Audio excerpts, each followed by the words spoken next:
Buenas noches, bienvenidos, bienvenidas a este espacio de IntelliJuris. Es el primer programa del año y aprovecho para desearles a nuestra audiencia que el 2023 sea un buen año, que nos traiga más democracia y menos autoritarismo. Son unos buenos deseos de esta plataforma y de este programa de democracia y elecciones rumbo al 2024. El día de hoy iniciamos un nuevo ciclo con la serie precisamente Democracia y Elecciones, Reflexiones hacia el 2024. Cambiamos el día del programa, ahora será el tercer miércoles de cada mes en lugar del primer miércoles. El horario sigue siendo el mismo, a las 19 horas. Y bueno, ahora podrán consultar ustedes los temas que abordaremos en la plataforma con una proyección de 4 meses de anticipación. No ponemos más tiempo porque, como todos ustedes saben, pues los temas son dinámicos, el derecho electoral es dinámico y siempre tenemos temas que están novedosos y que están siendo analizados en el momento. Entonces, estamos diseñando de esta manera el programa que hoy inicia. Y bueno, el programa de hoy lo hemos titulado Reforma Electoral, el escenario legislativo. Y para hablar del tema nos acompaña la diputada Ivonne Ortega. Bienvenida, diputada, y muchísimas gracias por estar el día de hoy con nosotros. Hola, al contrario, Rosa María, gracias a ti por la oportunidad de platicar con tan especial auditorio. Gracias. Y bueno, también está con nosotros el senador Emilio Álvarez de Casa, a quien también le agradezco infinitamente que haya reservado este espacio para compartir sus reflexiones con nosotros. Y bienvenido, Emilio, a este espacio. Gracias, buenas noches. Y por tu conducto, Rosa María, a la comunidad de IntelliJuris. Y qué pertinente que empecemos con este tema. No sé si es el mejor para levantar el ánimo, pero de todo caso es mejor saber dónde está uno parada, dónde está uno parado. Así que un abrazo y por supuesto también un abrazo para Ivonne.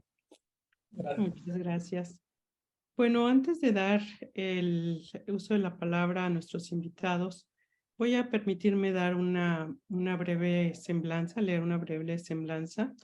Nuestro invitado de hoy, el senador Emilio Álvarez de Casa, es candidato a doctor en Ciencias Políticas y Sociales de la UNAM. Tiene un amplio trabajo en la sociedad civil organizada, así como una amplia trayectoria en la construcción democrática del país. Es promotor y defensor de derechos humanos en el ámbito nacional e internacional, fundador e integrante del Movimiento por la Paz con Justicia y Dignidad, promotor de diversas iniciativas de la sociedad civil, entre ellas cofundador de Alianza Cívica.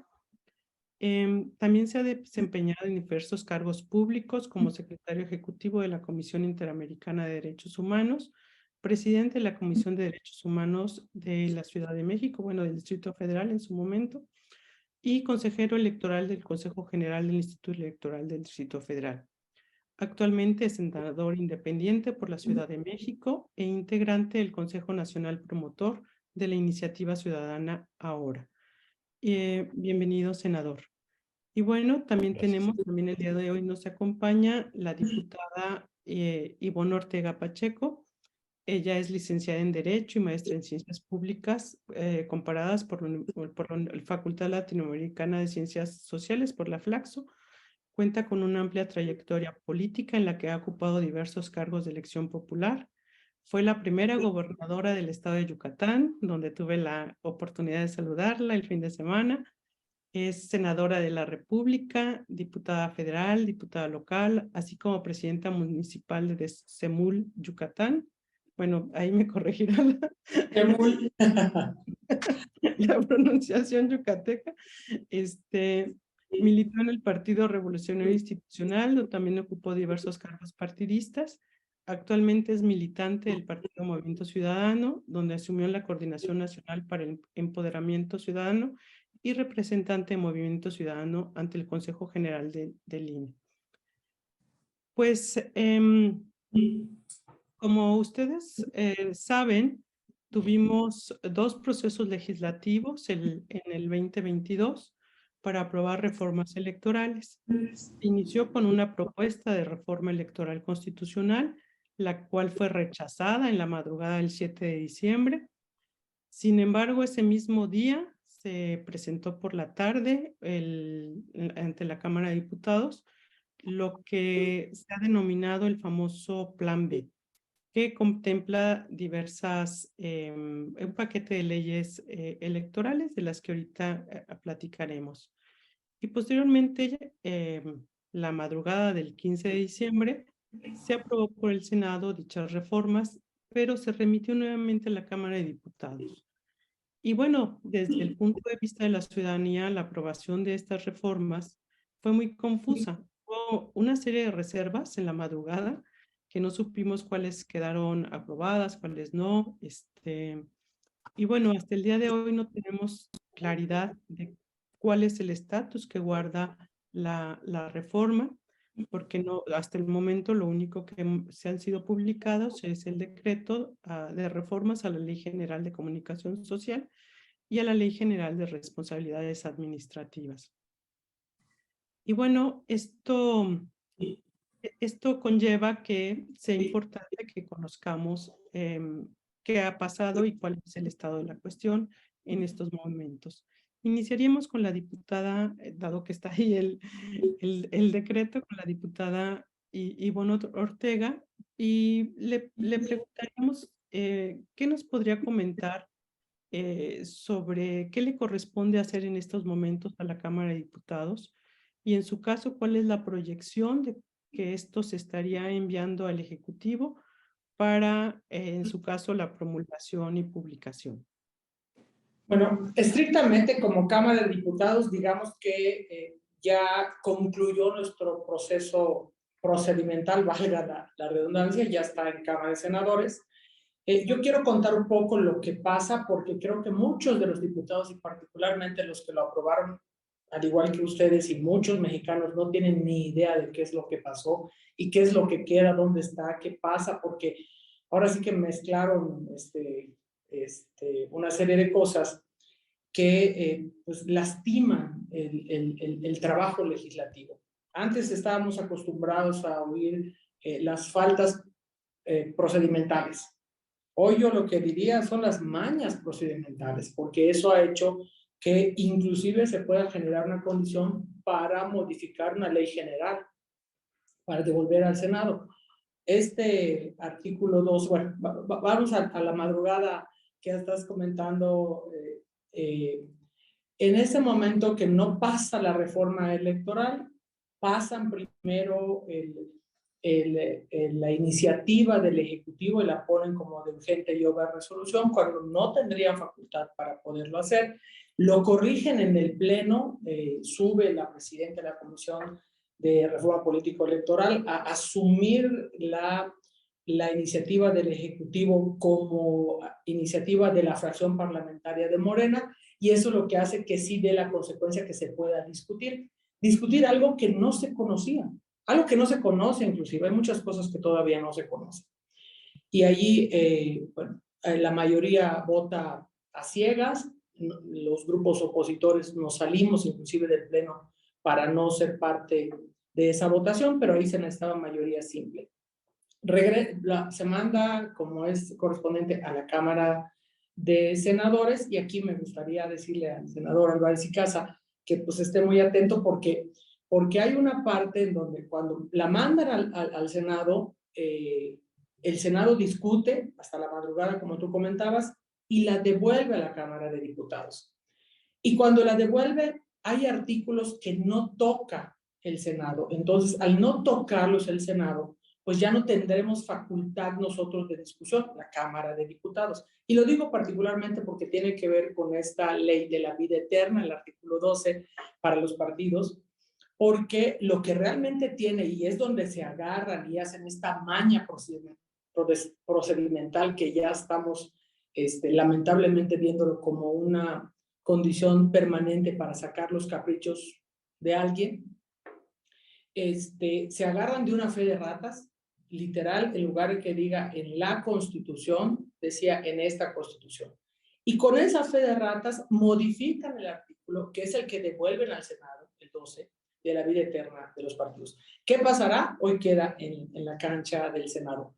¿Qué le falta a la Cámara de Diputados hacer en este momento? Estrictamente por las leyes que se reformaron, nada, porque ya están en el Senado, salvo el Senado nos regresara alguna. Pero creo que sí hay que hacer este análisis de fondo respecto a estas condiciones en las que pasan, de qué vamos a hacer como legislativo, tanto Cámara de Diputados como senadores, respecto a estas mañas procedimentales que lastiman o pueden inclusive trastocar temas que tienen que ver con la Constitución. Aquí yo voy a provocar al senador a ver si casa, por ejemplo, en el caso de la Ley General de Procedimientos Electorales, que será parte de la segunda pregunta según el acuerdo, las leyes generales están hechas para poner los pisos, pero no los techos. Esta ley general, salvo yo me equivoque, senador, no hay ninguna otra ley general que parte del piso, que pone el techo, no pone el piso. Te pone, por ejemplo, que desde mi punto de vista muy particular, invade las facultades estatales, o te pone, por ejemplo, que está en el Senado, es que tienes que reducir con esta condición de ahorro y de democracia y de ahorro republicano, en el que le pide a los órganos electorales, o les instruye a los órganos electorales locales y municipales, tener el techo. Imagínate un municipio que solo puede tener, el municipio donde se concentra la elección y el apasionamiento del proceso electoral, en donde solo puedes tener 3 y en algunas excepciones 5 consejeros. No mataron las instituciones, las están poniendo en inacción, en condición de no poder operar. Y al no poder operar, pues al final de cuentas los que seguimos perdiendo somos los ciudadanos en nuestra condición de operar. Yo creo que son 5 minutos, entonces me concentro hasta acá en esta parte y si luego avanzamos para no comerme todo el tiempo. Muchísimas gracias, diputada. Pues en efecto, senador, la reforma tiene cambios sustanciales a lo que básicamente teníamos en las instituciones electorales. Le pega directamente a la estructura del INE y de los organismos públicos locales, pero también trae otra serie de reformas que podríamos considerar que pueden tener cierto riesgo. ¿Nos podría comentar cuáles son, en su opinión, estos cambios sustanciales y qué se logró? Porque el Senado hizo una gran labor de poner reservas, de discusión, de plantear cara, por decirlo de alguna forma llana, ¿no? Entonces, ¿qué se logró salvar de todo esto en la discusión que tuvo el Senado de este paquete de reformas? Claro que sí. Déjame ir de lo general a lo particular.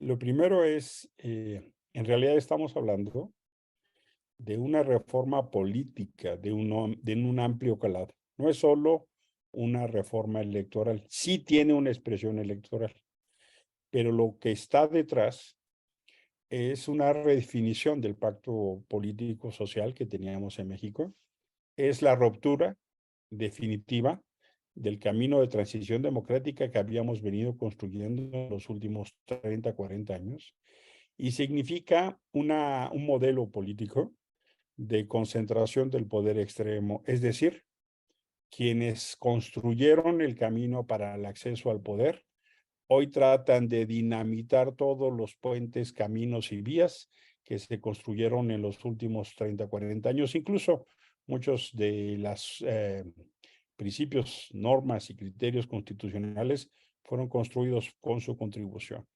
Pero esto se termina así. No está todavía la última palabra, por supuesto, pero eso representa, en mi opinión, representa claramente una reforma que busca concentrar el poder, busca generar las condiciones para establecer nuevamente un partido hegemónico y busca, y eso me parece como extraordinariamente significativo, mostrar una reforma desde el poder y para el poder. Por eso digo que no solo es una reforma electoral. La segunda expresión diría, me parece de la mayor importancia entender que se detuvo esa reforma constitucional. Y no es menor, no es menor porque veníamos de un momento de una enorme desencuentro entre los grupos parlamentarios de oposición, veníamos de la reforma de la militarización de la Guardia Nacional, veníamos de la ruptura del bloque. Y creo que hay un quiebre importante después de la marcha multitudinaria de cientos de miles de personas en más de 60 ciudades del país y otras tantas en el extranjero, que logran generar un ánimo donde todos los grupos de oposición sin distinción deciden enfrentar esto. Y eso nos permite ahora tener elementos de anclaje constitucional, porque si se hubiera modificado la Constitución, entonces sí estaríamos en una dramática situación, porque sería muchísimo más difícil darle vuelta atrás a esto. No quiere decir que no sea fácil, pero una reforma constitucional, por ejemplo, con el partido en gobierno controlando 22 congresos, hubiera sido muy difícil con independencia de lo que pasare más adelante.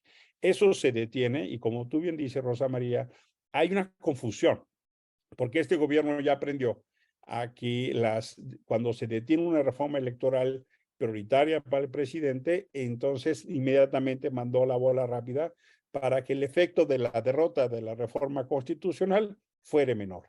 Y fue literalmente como conocemos en la vida literalmente de calle, ¿no? Fue de caballito. Presentó la reforma constitucional, no prosperó, muchas personas con razón celebramos, pero inmediatamente vino la otra que es una reforma electoral de un extraordinario calado, una reforma electoral que redefine el papel de las autoridades electorales, los principios fundamentales en materia de profesionalización, de autonomía, de independencia, modifica las reglas de la competencia por el poder, modifica las reglas de la representación y modifica también términos importantes en materia de justicia electoral. ¿Cuáles son algunas de las afectaciones más significativas? Hay una afectación directa al INE, que ha venido generándose en este gobierno de manera reiterada. Se afecta al 84% del Servicio Profesional Electoral Nacional, pero también se afecta a los 17,000 empleados del Servicio Administrativo del INE. El Estatuto Profesional del Servicio Nacional Electoral y también el Estatuto del Personal Administrativo hace las bases y las veces de un contrato colectivo de trabajo. Hay un estado de excepción laboral en el INE, es plasmado en la Constitución, y ahora sencillamente los aparecen y los mandan al apartado B. Y hay un proceso supuestamente argumentado por el tema de la reducción presupuestal de un adelgazamiento salvaje. ¿Qué implica eso? Bueno, pues todos los profesionales que conducen los procesos de entrega de credenciales, de capacitación, de ubicación de casillas, los procesos de fiscalización, literalmente son despedidos.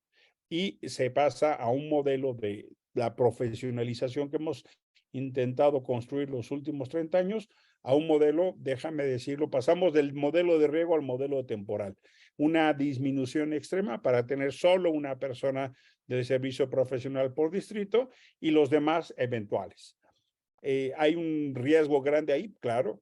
Por ejemplo, todo el fenómeno de la distribución de las credenciales de elector, todo el problema de la redistritación en una dinámica poblacional tan cambiante como la de México. Y hay fenómenos, por supuesto, que están en riesgo, como cuáles, como el fenómeno de la capacitación.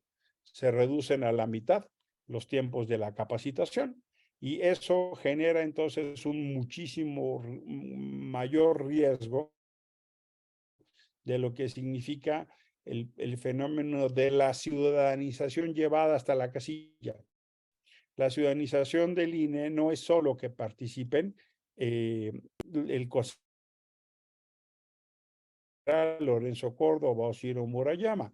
Nuestras vecinas se constituyen en autoridad electoral. Eso entra en una enorme tensión y eso nos genera una enorme dificultad. Hay cambios, por supuesto, por ejemplo, en todo lo que se refiere a al proceso de sanción. Y es decir, le quitan dientes al INE y le quitan dientes al Tribunal Electoral. Tiene uno de los principios más controvertidos de esta reforma, es romper el principio de equidad. Es decir, que haya más o menos margen abierto para que el gobierno pueda intervenir. Y es por eso esta reforma tiene dos paquetes. Como tú mencionabas, el paquete de comunicación y responsabilidades administrativas, que cambia todo el modelo de comunicación política en materia de la no intervención del gobierno en las campañas. Por ejemplo, con este cambio, le estarían dando bandera verde a las mañaneras del presidente, lo que había venido deteniéndose. Vamos a decirlo así, la prueba que hicieron en el mal llamado revocatoria al mandato, ese ejercicio, ese modelo de comunicación, ahora lo están queriendo llevar a las elecciones del 23 y 24. Y por otra parte, este conjunto de leyes que incluso constituye todo un nuevo modelo en términos de sanciones a los partidos. Esencialmente, ¿qué es lo que quieren hacer? Impedir que el INE pueda sancionar a candidaturas, candidatas, candidatos a los partidos cuando se viola la ley y generarle una condición de ventaja a quienes están en los gobiernos.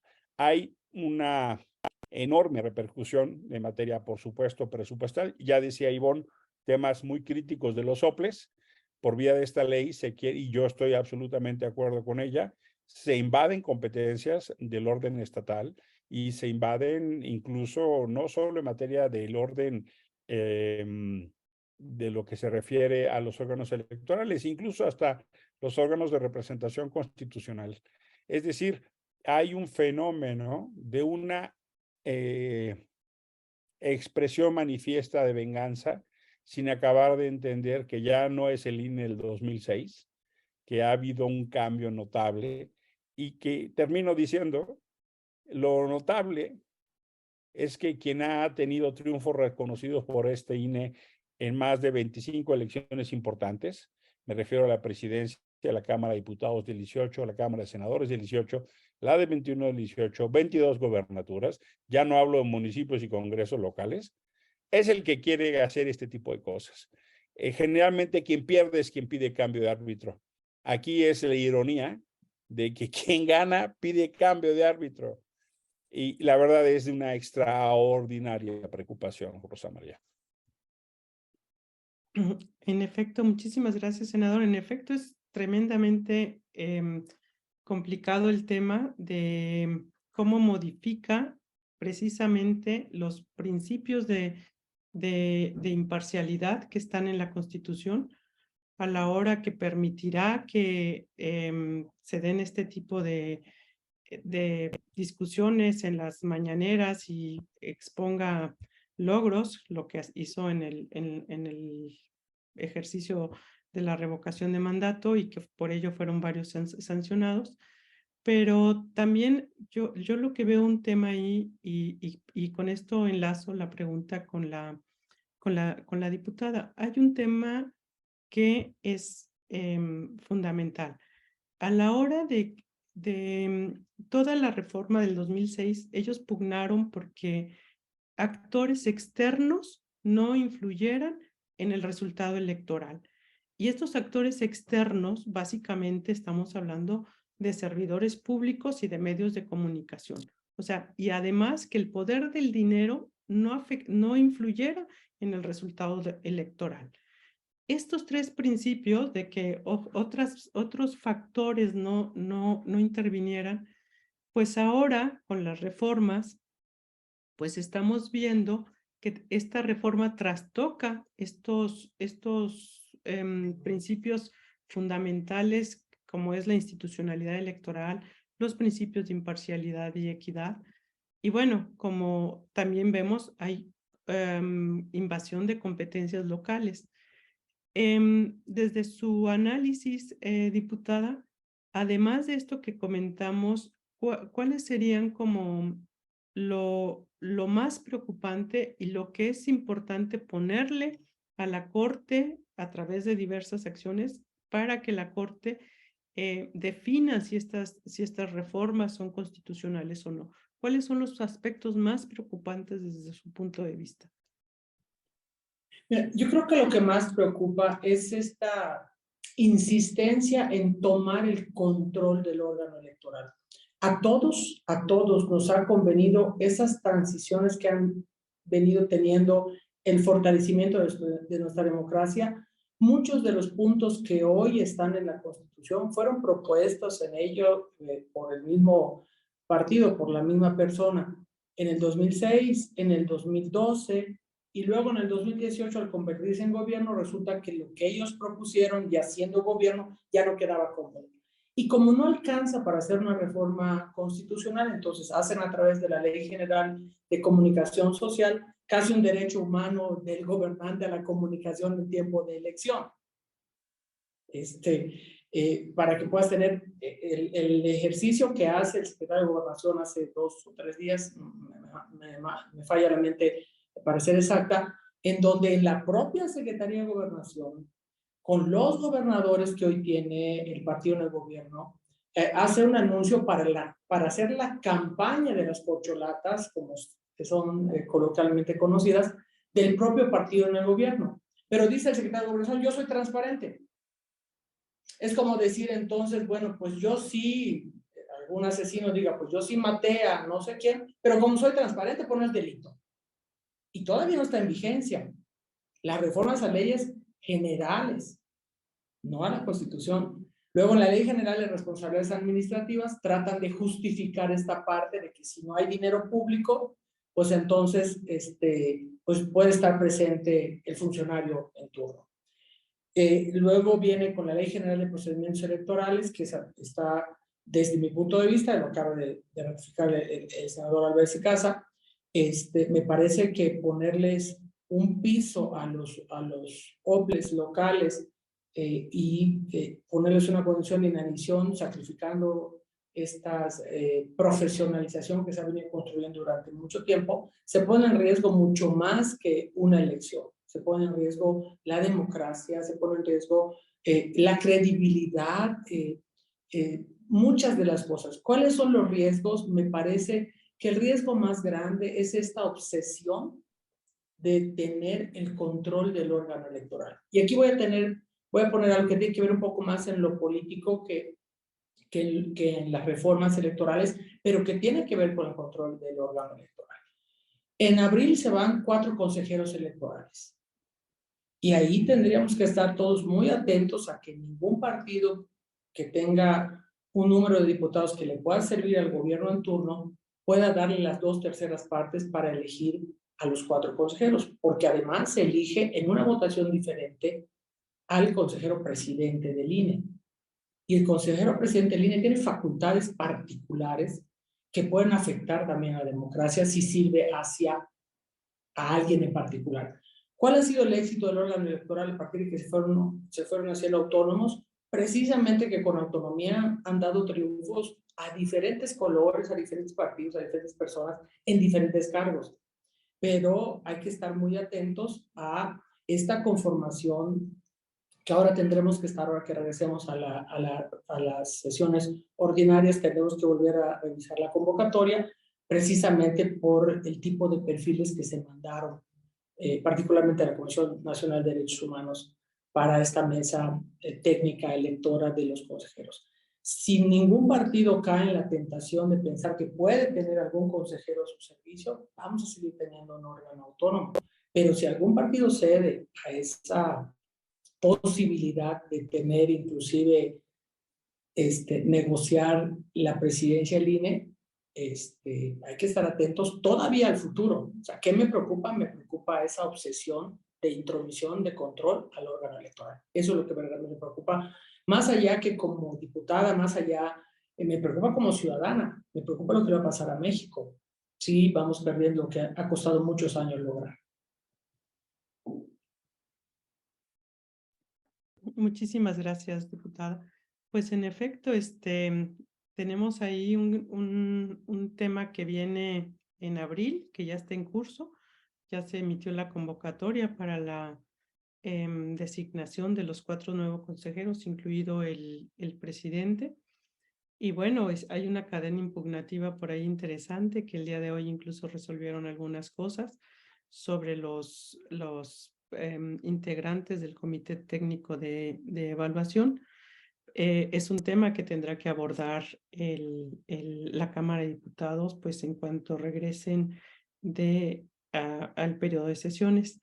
Pero en este tema de la reforma, senador, una vez que se publique o que la verdad es esto de la Cámara de la Vida Eterna, o la reserva del articulito de la vida eterna, tendría que pronunciarse la Cámara de Diputados sobre el tema.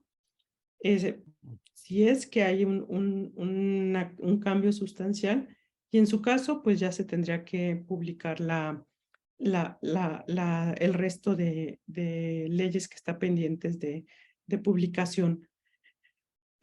¿Cuál sería para nuestros auditorio, qué sigue? ¿Qué instancias se pueden activar? ¿Qué es lo que pueden hacer valer? Vemos ahí que hay una serie de circunstancias que puede ser que invadan competencias locales. Eso podría, en su caso, activar alguna controversia, pero también pues tenemos por ahí las acciones de inconstitucionalidad que podrían darse, pero desde su perspectiva, yo veo como que podría venir un aluvión de impugnaciones, pero a lo mejor soy muy, tengo mucha Dios esperanza. la oiga, Dios la oiga.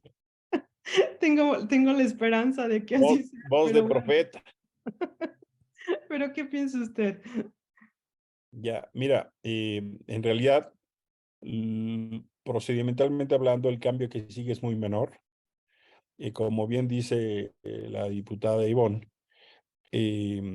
las modificaciones que hizo el Senado no fueron en la totalidad. Fueron muchos artículos, pero no en la totalidad. De manera que todo lo que no se tocó legislativamente está firme. Se regresa a la Cámara de Diputados. La Cámara de Diputados retoma todo lo que el Senado modificó, salvo la cláusula bueno, lo que se refiere a la vida eterna, que es esta fórmula donde ya había sido superado en el pasado. Había un recuadro donde venían juntos los logotipos de los partidos coaligados. Eso se superó y se puso el logotipo de cada partido para que fuera la ciudadanía la que optara, porque esa elección tiene implicaciones presupuestales y legislativas. En función del porcentaje, se determina la representación en la Cámara de Diputados y Senadores, el financiamiento público y las prerrogativas.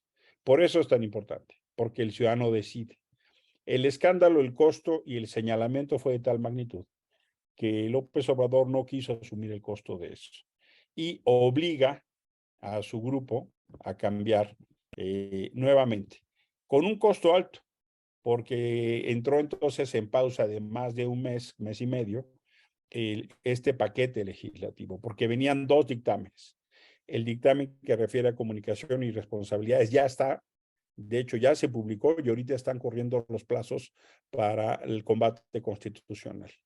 El otro, lo que se prevé, este paquete de 4 leyes, es que llegará al Senado el 1 de febrero y entre el 1 y el 2 se aprueba.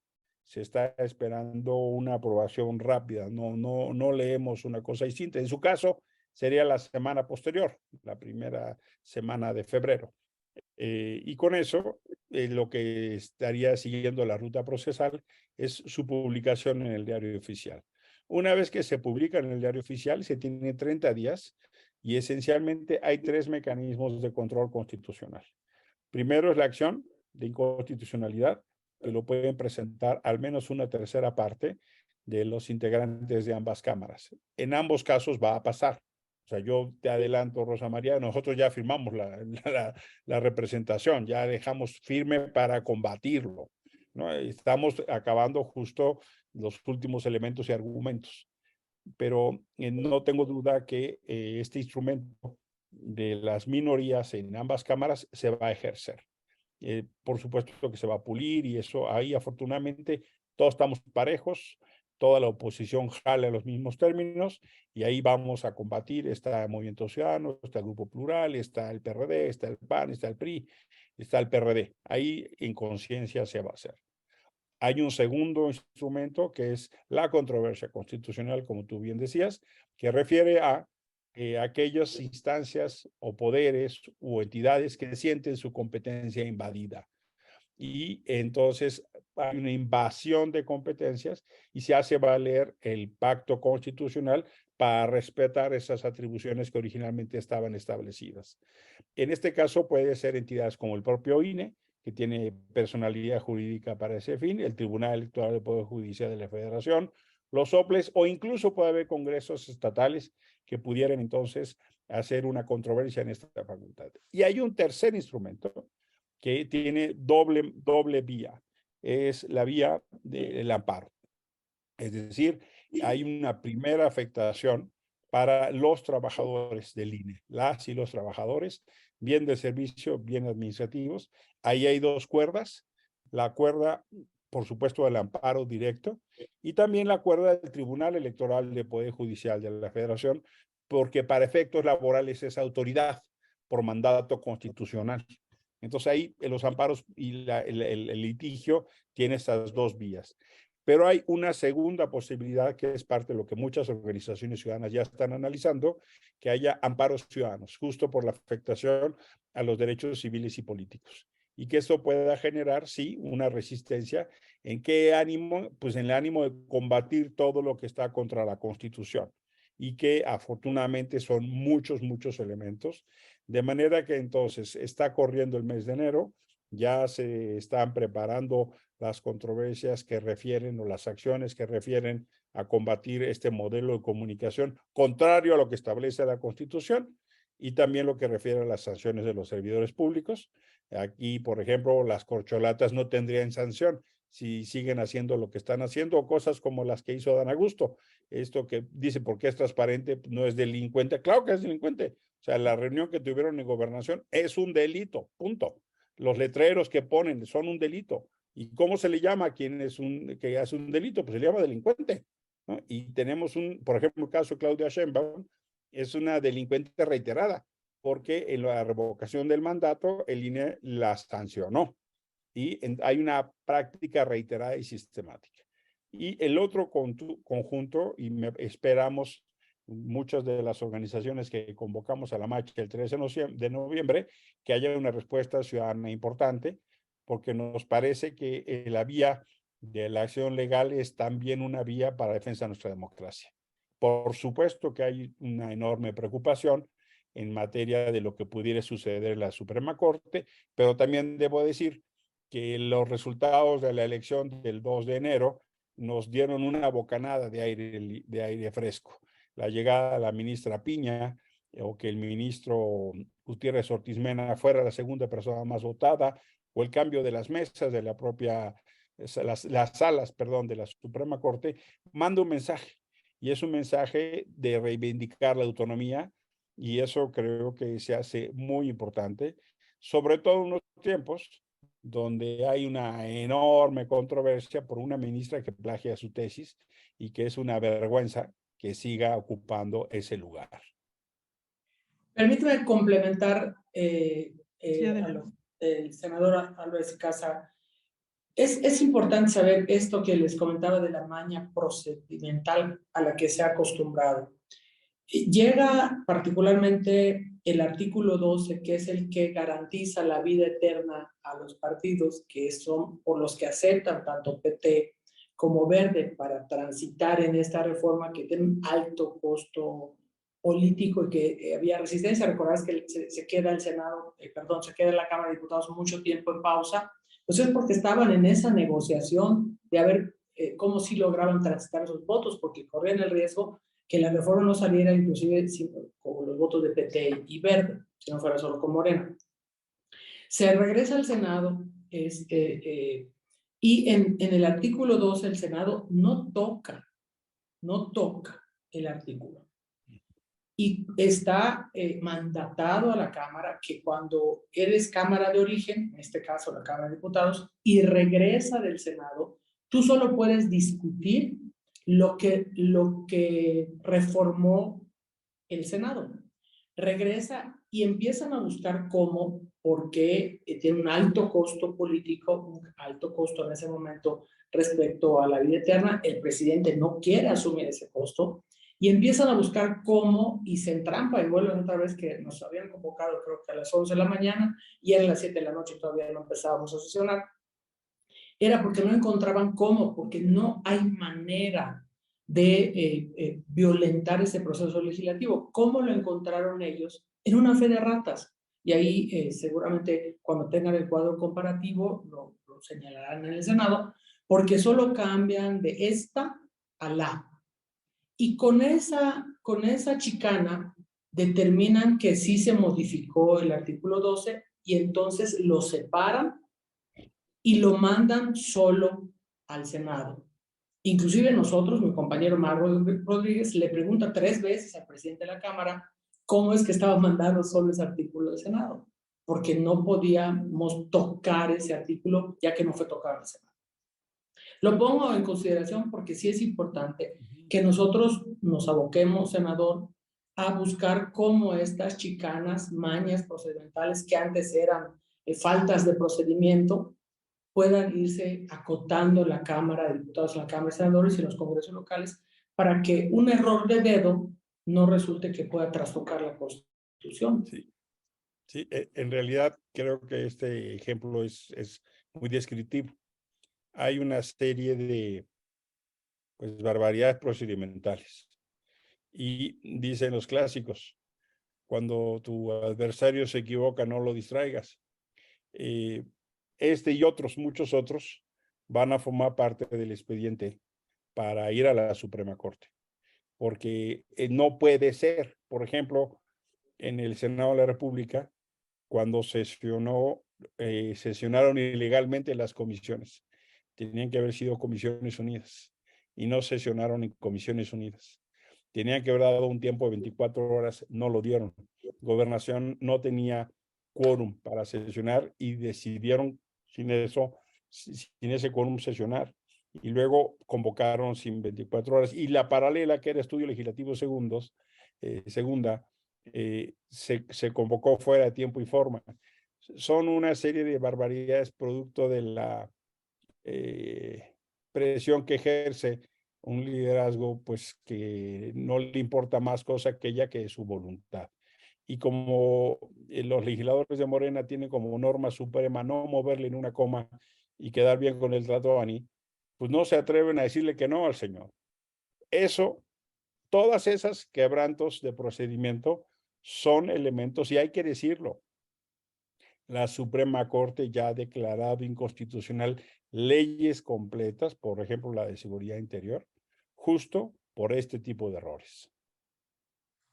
Que no son errores, son horrores, ¿no? Una de en efecto, nos dio una bocanada de aire puro la designación de la ministra Piña como presidenta de la Corte.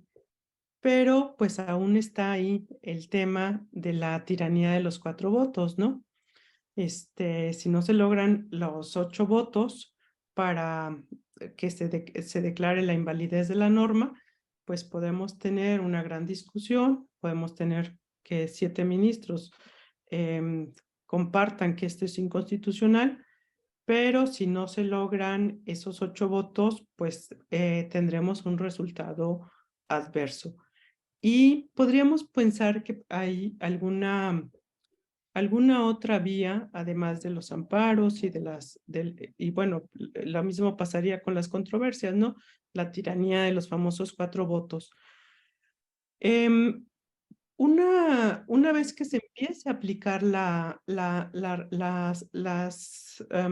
reforma, pues viene otra vía que es precisamente que podría impugnarse por un juicio electoral por los partidos políticos cuando se esté aplicando esa norma, ya en la aplicación específica, establecer pues su necesaria revisión por el Tribunal Electoral para que determine la validez de esa norma.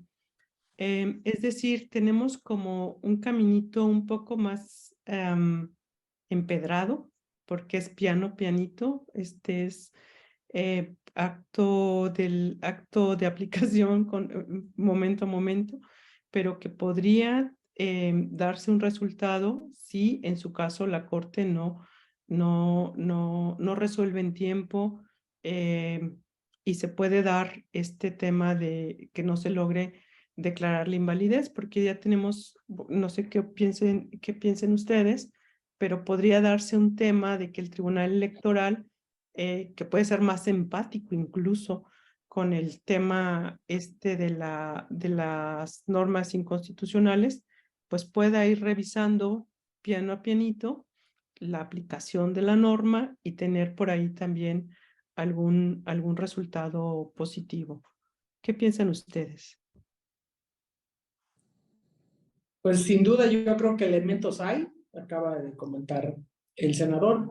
Aquí vale la pena agregar, por ejemplo, que se estaba discutiendo el envío al Senado cuando el Senado ya había cerrado su proceso y ya inclusive se había instalado la permanente cuando nosotros todavía no habíamos terminado de discutir eh, eh, estas leyes. Bueno, ni siquiera se habían presentado en ese momento. Entonces, elementos hay. Yo creo que la gran pregunta aquí será la voluntad política, la voluntad moral, particularmente de los miembros de la Corte, y la moralidad personal de estos 4 votos que tú comentabas, hasta dónde quieren hacer abyecto al Poder Judicial. Yo veo que increíblemente López Obrador y su partido han apostado ya por el conflicto preelectoral. Y eso es un mal augurio, porque de por sí las elecciones son un proceso tenso. La polarización previa en el país caerá en un campo fértil de conflicto y violencia. Es de una extraordinaria responsabilidad porque nos conducen hacia un terreno de incertidumbre electoral. La falta de un marco claro y la posibilidad de que este marco siga siendo contravenido sistemáticamente a lo largo del proceso es uno de los grandes hierros de esta reforma. Las reformas electorales previas se hacían de cara a las elecciones intermedias, no de cara a las elecciones presidenciales. Esta reforma está hecha de cara a una elección presidencial. Es de una extraordinaria irresponsabilidad. Pero si yo redujera, diría, el proceso electoral tiene esencialmente 3 reglas. Respeto a las reglas, respeto al árbitro y respeto al resultado. Lo que hemos visto de un gobierno que no cumple ni las reglas ni respeta al árbitro. Entonces, por supuesto que se abre todo la duda de si este gobierno pierde, ¿va a respetar el resultado? ¿O les va a costar el mismo trabajo que a Martí Batres para reconocer cuántos ciudadanos marcharon en la Ciudad de México el 13 de noviembre? Que además fueron 60 ciudades. Es decir, queda absolutamente cuestionado el compromiso ético y, en mi opinión, la derrota ética de este gobierno que tenía en su la democracia su bandera. Y por supuesto que hay otro componente a los cuales yo llamo acá, que es la defensa de nuestra democracia. Sí creo que tenemos que expresarnos, sí tenemos que hacerlo saber. Quienes estén en condición de participar en estos amparos hay que hacerlos, hay que conectarse con abogados, hay que luchar lo individual, hay que sumarse con organizaciones. Yo pienso que este momento es un momento clave para defender al INE, para defender a nuestra democracia y con eso recuperar la senda democrática. Y creo que es un momento de regresar al activismo, los que aquí estamos entendemos lo que pasó en la década de los 90 y de los 2000 y posteriores, porque fuimos construyendo ese proceso. La observación electoral era ilegal en México. Logramos construir un proceso y logramos construir momentos justo para poder limitar en los medios de comunicación, en los recursos públicos, en los delitos electorales. Hemos ido construyendo un andamiaje. Hoy esto todo está en riesgo y creo que es momento que entendamos que sí, vamos a dar una batalla jurídica importante, pero si se necesita hay que volver a salir a la calle. Es un momento de salir a la calle, de levantar la voz, porque no solo está en juego qué pasa en el 24. Lo que está en juego es el modelo democrático del país. No pienso que sea exagerado en así decirlo. Pues claro, o sea, el modelo de nuestra democracia se construyó en las calles. Antes se resolvían los conflictos precisamente con las manifestaciones que se daban en las calles y que se resolvían en Bucareli, ¿no? Eso tratamos de, o sea, tenemos 30 años construyendo que eso ya no pase, o sea, que no sean en las calles, que no sean en gobernación donde se resuelvan los conflictos y por eso se dieron pues estas instituciones democráticas y todo este andamiaje que ha construido pues muchos años y muchos esfuerzos para tener elecciones libres y auténticas.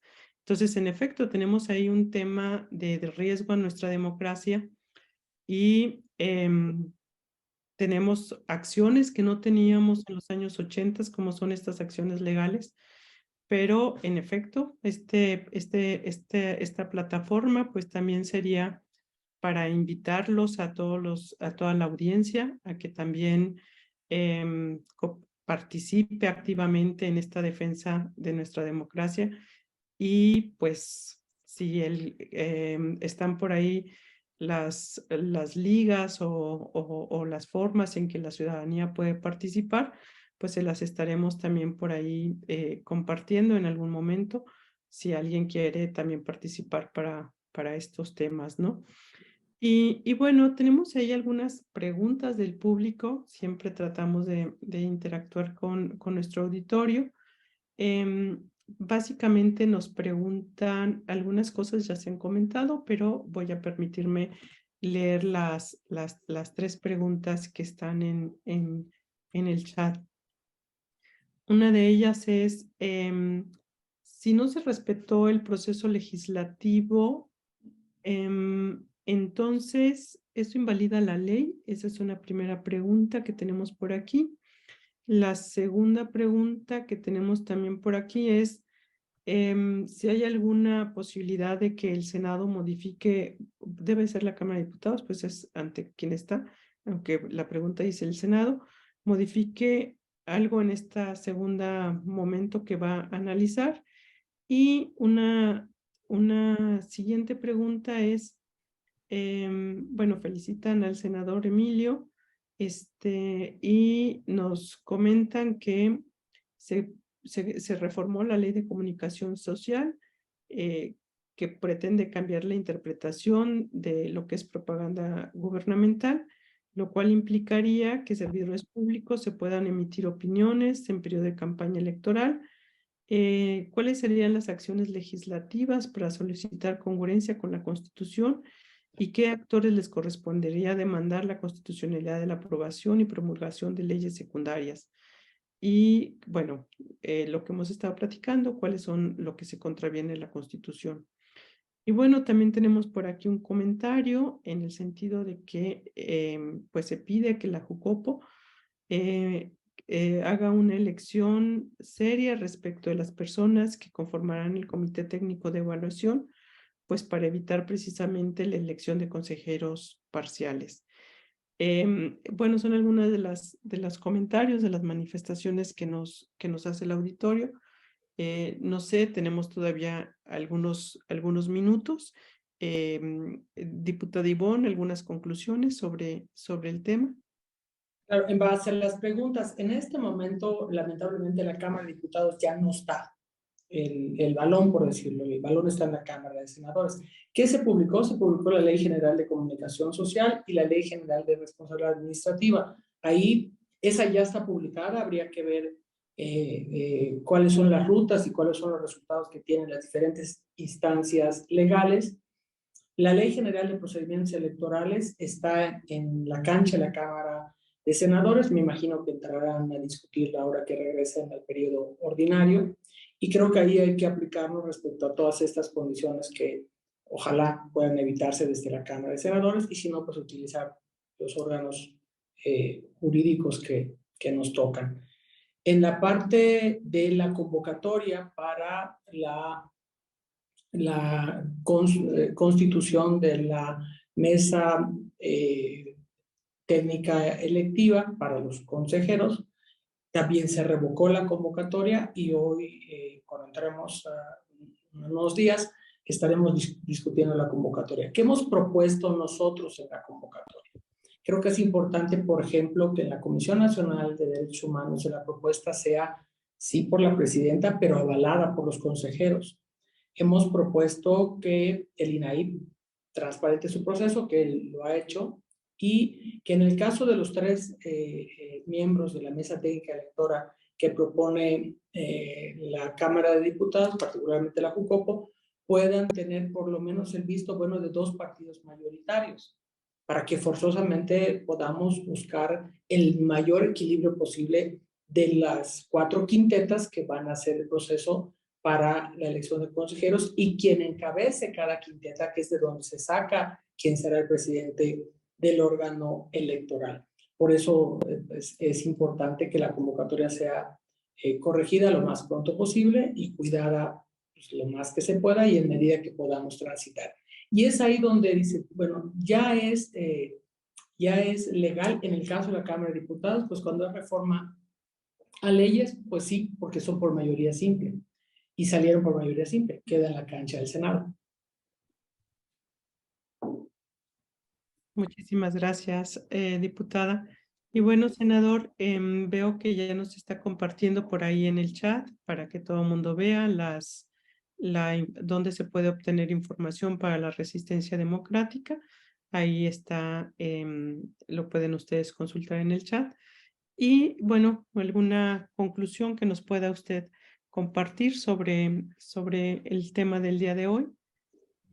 Dice en la cultura popular que forma es fondo. Y lo que hoy vemos es una reforma electoral cuya forma es profundamente autoritaria. En la forma en que se presentó, en la forma en que se procesó, en la forma en que se votó e incluso en la forma en la que se difunde.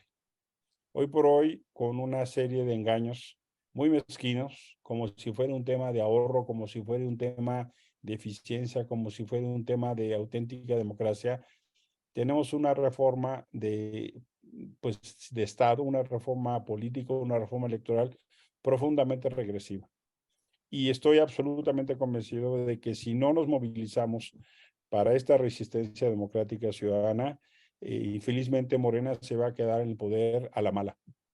Si Morena gana porque tiene la simpatía de la mayoría de la población, pues tendremos entonces quienes no estemos de acuerdo con organizarnos mejor para ganar la confianza y poder construir un proyecto futuro. Pero lo que no se puede es que gane a la mala.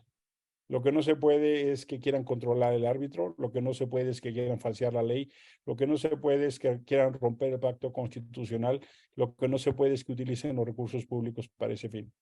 Hemos construido procesos electorales que cada vez son más confiables, literalmente que nos han costado sangre, sudor y lágrimas, literal. Y no estamos, y vidas. Y no estamos dispuestos a quedarnos con los brazos cruzados a ver cómo hacen estas marrullerías y estos engaños. Yo al menos no estoy dispuesto. En los 90 participé en la construcción de Alianza Cívica, justo porque yo quería que cada quien decidiera lo que pasara. Y hoy estamos justo en ese ánimo. Qué bueno que en noviembre salimos cientos de miles en México y fuera para levantar la voz. Creo que eso generó un cambio de situación. Creo que va a ser muy necesario Ya estamos pensando en el marco del Día de la Bandera, volver a ir al Zócalo y estar muy pendientes de lo que haga la Corte, porque como bien dices, tenemos esta grave preocupación de los 4 votos de la Suprema Corte. Ese sería un escenario muy adverso, pero de esas y otras hemos salido en el pasado y no tengo duda que pues literalmente con amor a este país vamos a salir adelante. La final de las cosas es, ¿por qué lo hacemos? Pues porque queremos dar un horizonte democrático y futuro. Tenemos el problema de explicarle a nuestros hijos e hijas qué significa esto, que entiendan que la credencial de lector es algo más que una licencia profesional de antropólogo o antropóloga que les permite ir de antro en antro, porque para eso usan la credencial de lector. Tenemos la obligación de explicarles por qué hay urnas transparentes, por qué hay ciudadanos en las casillas, por qué las boletas son lo que son, por qué hay un INE. Y este proceso pedagógico democrático creo que nos va a ayudar a servir para que ellas y ellos también entiendan lo que está en juego. Y ojalá podamos seguir platicando, porque lo que está en riesgo no es nada menos que nuestras libertades y derechos. Pues me voy a permitir leer las ligas porque están poniendo aquí en el chat que no las alcanzan a ver. El comentario que pone el senador es: se puede obtener información para la resistencia democrática ciudadana en @redesunidos.mx y en @fcn_mx. Y también en @ahora_mx. Entonces, para que puedan ustedes consultar esa información a través de estas ligas electrónicas. Y bueno, no me resta nada más que agradecerles. Iniciamos el año con un programa con invitados que en verdad tienen un gran compromiso democrático. Agradezco muchísimo que hayan participado, que hayan accedido a estar el día de hoy aquí con nosotros. Y bueno, solo me resta decirle al auditorio que los esperamos el próximo febrero, el tercer miércoles de febrero. Estaremos nuevamente aquí con ustedes y pues para esa fecha ya tendremos un poquito más de claridad de cómo van las acciones, si hubo o no hubo, o sea, cómo estarán las cosas. Pero esperemos que efectivamente haya muchísima acción jurídica, muchas acciones jurídicas para interponer los medios de impugnación necesarios, pero que también haya un compromiso democrático en cada uno y en cada una de las mexicanos y de mexicanas que nos escuchan el día de hoy. Muchísimas gracias por participar. Buenas noches y les agradezco infinitamente. Al contrario, buenas noches, gracias a ti. Muy buenas noches, Rosa María, y por tu conducto en IntelliJuris. Un fuerte abrazo. Gracias.